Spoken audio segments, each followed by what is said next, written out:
Well, plans are afoot to declare District 6 in Cape Town a national heritage site. The area bears the scars, of course, of apartheid's notorious Group Areas Act. Under that, millions of black people were forcefully removed from their homes and to the nearer big cities. To discuss where we are with this, I'm joined by Heritage Resources Agency spokesperson, Mr. Ben Mwasinga, joining us this morning. Ben, hello to you. Good to have you on eNCA.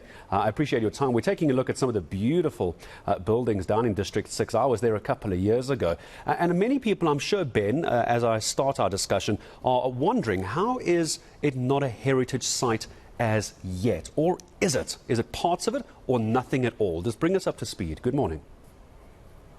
Good morning, and thank you very much for having me, and good morning to your listeners as well. Yes, so District 6, certain parts of it fall under what is known as general protection, which means that you have structures there that are over 60 years of age, so they are protected to some extent. And of course, you've got some properties there that are also former national monuments, so they've also got recognition at a provincial level. But the majority of the sites in the area, and of course, the majority of the historical fabric in the area, was destroyed during the forced removals of 1966. So at this point in time, we have now recognized the buildings that did not get demolished during the forced removal of 1966. We have the high schools, some primary schools, and religious institutions that ultimately were not touched by the apartheid government. And we felt strongly that those buildings need to, at the very least, receive national recognition and also be conserved for future generations. How difficult a process is that, Ben? Because I feel like I've been having this discussion around District 6 for a couple of years now to get it formally proclaimed as heritage sites. What seems to be the complication around this? Are we talking about issues with red tape? Is it registration of the buildings? Where's the bottleneck in all of this? Thank you so much. That's a very good question. And you are indeed correct. The District 6 declaration has taken over or close to 20 years to finalize. And the main issue is actually public participation. And what we mean by that is when we first approached the challenge or tried to declare District 6, we looked at the entirety of the neighborhood and we thought we would formally protect that. But as you know, there are many new structures in the area. After the forced removal, a new neighborhood called Zonneblom was essentially constructed.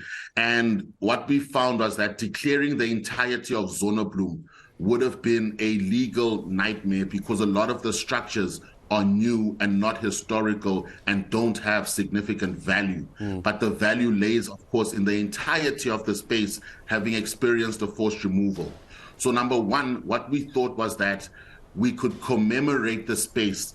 And this was done symbolically 2 years ago when Zonneblom was renamed to District 6. So that's one step. The second step is then recognizing and formally protecting the original structures that were around in 1966. And then the third step would be further interpretation and commemoration of the space, which is something that is often neglected.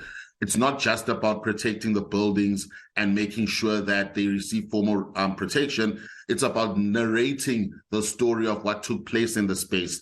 And that, I think, would be the next step, about interpreting and commemorating the space and putting in signage that will talk to the history of District 6. So we have to come one step back, though, just as a last question to you, Ben, before any kind of signage goes up. When we talk about heritage, we're talking about a national heritage, a provincial heritage, a Cape Town area heritage as well.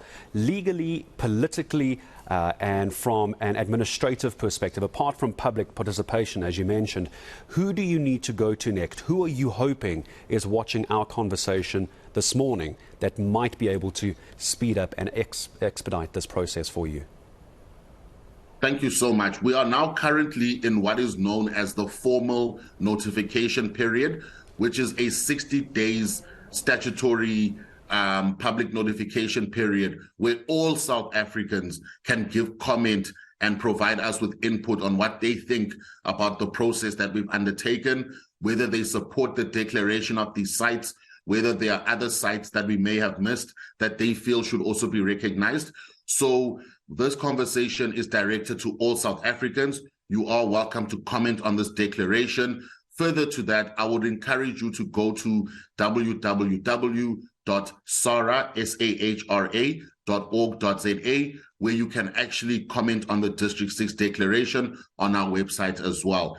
The next step following that, for this 60-day period, will then be the gazetting, the formal gazetting of a notice that then formally declares these sites as national heritage sites. So we are really inviting all South Africans, whether it's in Cape Town, the Western Cape, or Gauteng. If you have a vested interest in District 6, you are welcome to communicate with us. And I think everybody should have a vested interest. It's a historical monument as far as South Africa's tragic history is concerned. It needs to be remembered, needs to be restored, needs to be preserved. That website, again, if I have it correct, Ben, correct me if I've got this wrong, as I say goodbye to you, www.sahra.org.za. I see you nodding, so I assume that is correct. The South African Heritage Resources Agency spokesperson. What a pleasure. Ben Mwasinga joining us here on eNCA.